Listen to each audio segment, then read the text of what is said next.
All right, before I get out here today, because I don't have the same schedule as most people. So before I get out here today, I want to touch on some things that I didn't that didn't make sense, but it makes sense when you start to do the research. I advise most people to go out if you want to know about what I'm talking about. Go out and get the book called Gods of Eden by William Bramley. If not, then you can go on YouTube and look at the 6 hour audio of Gods of Eden by William Bramley. And also some things that I'm about to discuss about the water that they just found under the Earth's mantle, 400 miles under the Earth's mantle, or should I say 400 feet or 400 miles, one of the two. But you can look it up. They found oceans under the Earth that could fill our oceans 3 times over. So if they found more water under the Earth than they did than there is on the top of the Earth, then that can go to what I'm about to explain because I'm touching things to what I'm about to explain. Now, if they finding water under the Earth and they finding water on top of the Earth, and then the air itself or the clouds or the blue sky itself is of water, then you got to ask yourself, do we in fact live in a firmament? Now, the firmament that was discussed in Genesis chapter 1, verse 6, where God separated the earth, separated the waters from the waters. He separated the waters up top, but from the waters below. And then whatever's in between is in between that. So what I'm saying is to make sense of it all, because it seems crazy, but we may not even be living in a reality or real world as we think we are. And some people might say it's a flat earth. Some people might say it's a flat earth, but then I disagree with that. I think we live in a series of holograms, a series of our own self-induced realities. And it's being used to bring forth a reality that we see today. Because when you look in the Bible, it does say that God separated the earth, the waters from the waters. Now, to make sense of that, what I was saying about they found water under the earth, that's more water under the earth than it is on top. If you separate water from water, of course, you separate the waters from the top from the waters below it. You separate the waters from the top from the waters below it. Now, in other words, it's water below us and then it's water on top of us. And I'm not talking about the clouds and the sky. It's water on top of us, then it's water on below of us. Now, for me, it took me a while to believe that we could be living under some type of firmament dome. But it appears that when you use sense, we are living under something of that nature. Now, to say that the earth is flat, I don't know. I couldn't even go with that because there's a lot of other theories that debunk that flat earth thing. But I can say that the imagery and what we think we see every day can be manipulated through a technology that's been here on this planet way before we didn't know nothing about it because we were destroyed. We destroyed ourselves. We came back. But whatever's on this planet that's taken over this planet or this plane has deceived us. And by it deceiving us, it can't get off the planet. It can't get off of this plane. It's stuck here too, which goes back into the book that I was talking about, Gods of Eden by William Bramley. Also, you can get the book called The Biggest Secret by David Icke, or get the book called The True Self Sets You Free that by David Icke. These are because a lot of black authors don't touch on reptilian things. I can't give you any of them because they don't touch on it. Now, of course, in these books like David Icke book, The Biggest Secret, which I wrote, I mean not wrote, read, which I read, that book is he tells you a lot, but then he doesn't give you real information about black people. He don't give you information about them because that plays a key in a lot of things that we're going on with today. That's why black people play a lot of a key into things because of what's going on today and what has happened.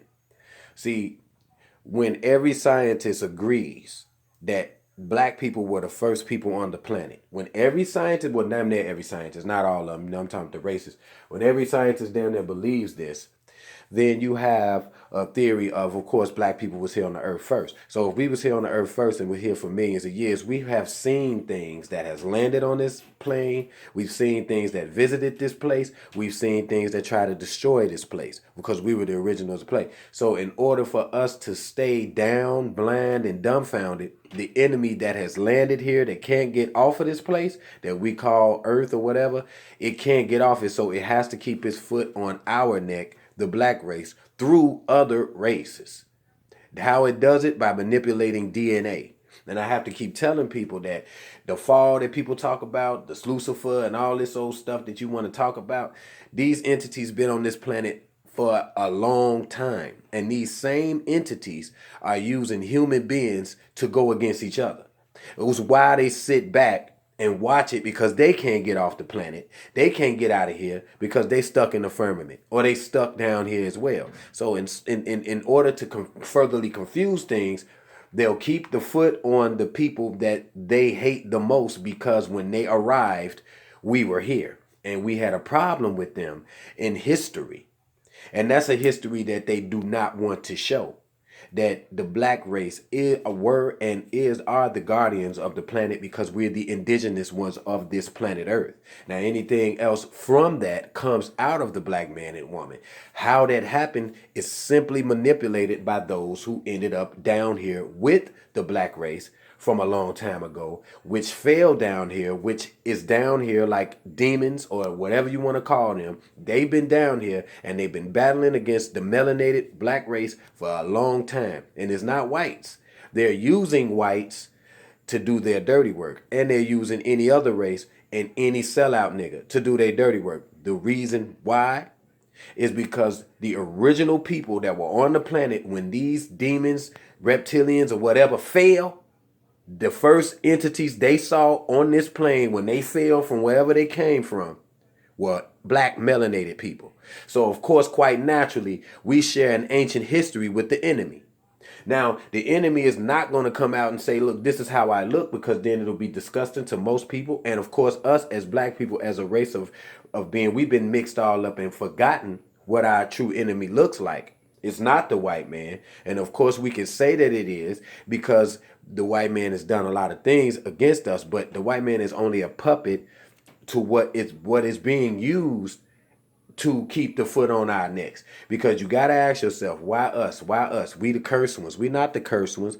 We're just the ones that stood for justice, and we were the planet protectors, and we were the sun children. And when we protect this place, you have a mortal enemy that does not agree with that. So, of course, if that enemy can't get out of this firmament, it can't get out of this place, it can't get out of this place, it can't get past the Van Allen belt.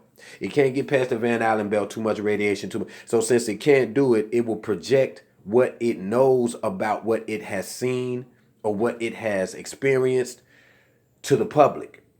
And then the public would think they went to the moon. The public would think they went to the moon, which they went to the moon and never went back. But we got all this technology. They never went. So the public would think that they went to the moon. And the public would think that they doing all this stuff in space when they can't even go anywhere. And that's where I'm thinking, that's why I'm saying this is it. Because when you look at the ancient Egyptian Kemite stuff on the walls, they do not talk about this planet even being round. I don't even think it's anything on the wall saying we live on a round planet. Or we live on a flat planet. It just don't say. Then I don't even see anything that talks about other planets other than you might see some constellational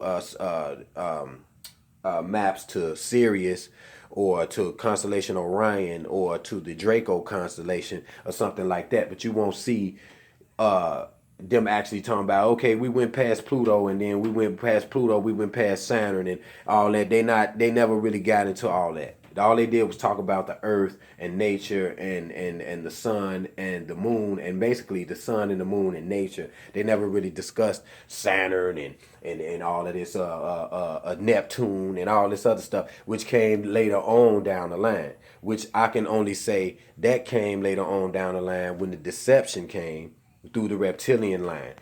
Get the book Gods of Eden, or the just go on YouTube and type in Garden Gods of Eden by William Bramley.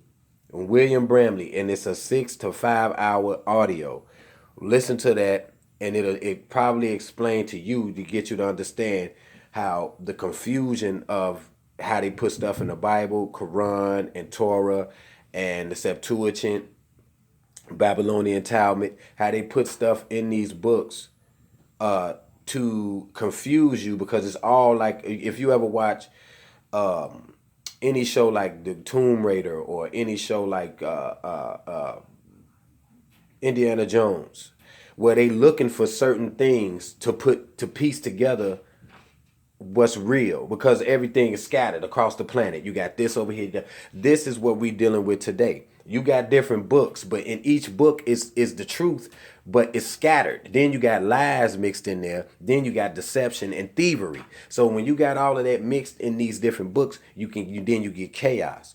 That's why you put codes and stuff in these books, because these books are made to confuse people, because they can simply just tell everybody everything. But the whole thing is to confuse the masses while you keep your foot on their necks, because the battle is not just with melanated people. The battle is with humankind. And the only way that you can keep humankind down, because you can't stand them, is to destroy the father of humankind in this realm, on the mother, the goddess, the god of humankind in this world. The god and goddesses of humankind, will every race come out of, is the African, is the black man and black woman. So whether and what needs to be also understood, that you can take something natural and speed it up. You can do DNA manipulation. You can do all kind of stuff if you have the knowledge to do so, especially if you land in a place where everybody's primitive and you're stuck here and you're highly advanced. I advise people also to look into Antarctica. Look into Antarctica and what they are finding down there. They're finding extraterrestrial life that's been here for over 50,000 years, and technology, biological technology, scientific technology, along with physical technology that we haven't seen since our ancestors seen it and forgotten. They've already been on this planet for over 50, 60,000 years or more, and they've been manipulating our reality. And the only way that you can manipulate a reality and still live long is to go through the DNA genetic, because the DNA genetic can last forever as long as you cultivate it. So in other words, if I land somewhere and I know we dying out, I can put my DNA in something that looks human, and then go and send it out in the world. Send it out in the world, and then it mixed with all the other humans, and now I'm everywhere. That's called genetic DNA spreading of to the masses. And you do this to furtherly confuse why you do it, because you're stuck here on this planet, you're stuck here on this plane, and you can't get out. And when they talk about fallen angels and fallen entities that fail, they stuck here, they can't get out. So to attack the human race by any means, by using humans to attack humans. That is what I would do if I was something else and I landed somewhere and I can't get off and I got smarts and I'm intelligent. I'm going to use humans against themselves. That way I can always sit back and never be noticed that I'm the problem. So when people be like, oh, the devil, this, the devil, that, it ain't that simple.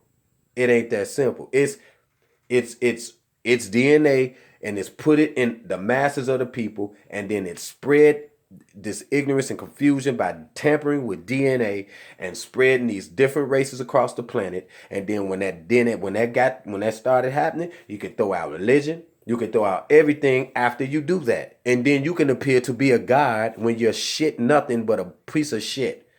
You know what I'm saying? But you could appear like you're a god, but people so stupid, it would appear as if God is this or that, when it ain't nothing but some old fake entity pretending to be a god, got you all confused by throwing out all this other shit and tampering with DNA and your mortal reality. Look at the garden of the gods of Eden. Find out that this world is pretty much a holographic illusion. And notice that when they talk about the firmament or whatever the fuck that shit is, it's separating Genesis 1:6 verse chapter 1, verse 6, when it's separating the waters from the waters, it ain't just because we all know that air ain't nothing but water. It's just evaporated water. But we know that, but it's not everything is water. Okay, first of all, that's why we got life. But it's not about that. It's about how the term is used. When you separate water from water, you separate the waters below from the waters up top. And then you got something in between. You got a firmament in between the waters from the top and the waters from the bottom. And then they just admitted that they found enough water below the earth's mantle to fill the earth 3 times over with water. So if it's more water under us than it is on where we at, then that firmament shit start to make sense. If they finding more water under us than the more water on top, and then then in the Genesis it says separate the waters from the waters, and then what's in between? This shit here, this shit. We can't get out of this shit. And all this shit talking about going to the moon and all that, I'm starting to find out they never did that. And it's all a lie, and it's always been lies because we dealing with demons and that we call the government. We dealing with demons that we call politicians. We dealing with demons that we call scientists. We dealing with demons that we call police officers. Okay, we dealing all of it. We dealing with demons that we call movie producers and Hollywood producers and all of this camera action, lights, camera shit. That's where they all at, and it controls everything we perceive. And so when we perceive it, sometimes you just got to say fuck that to everything. Bitch, pay me. That's it. That's all because you know you need to eat. That's it. All this shit they trying to make you pay attention to, man. Sometimes you don't even need to be paying attention. Pay attention to your family. Make sure your family is good. Make sure you're good with your family. Make sure you got your loved ones is good. Make sure your health is good. Make sure your mind is good. Because everything in the universe is inside of you. All this shit. Hey, man, I'm just saying, that's what I'm saying. You will never find the answers looking out here. You will never find the answers looking out here because it's fake. You never find the answer looking out here. It's fake, and it's like a prison planet. We all stuck here, and whatever it is down here is manipulating our souls. And then so our souls think that this is heaven or this is the place to be. So if we die, we want to go to somewhere similar to this place, but everybody we love is there. Come on, that's bullshit. Die, I don't want nothing similar to this place. Nothing that reminds me of this shit. This is not the place. Okay, so now you passed here, you went past here, you experienced your experience. Now it's time for something else because this is not real.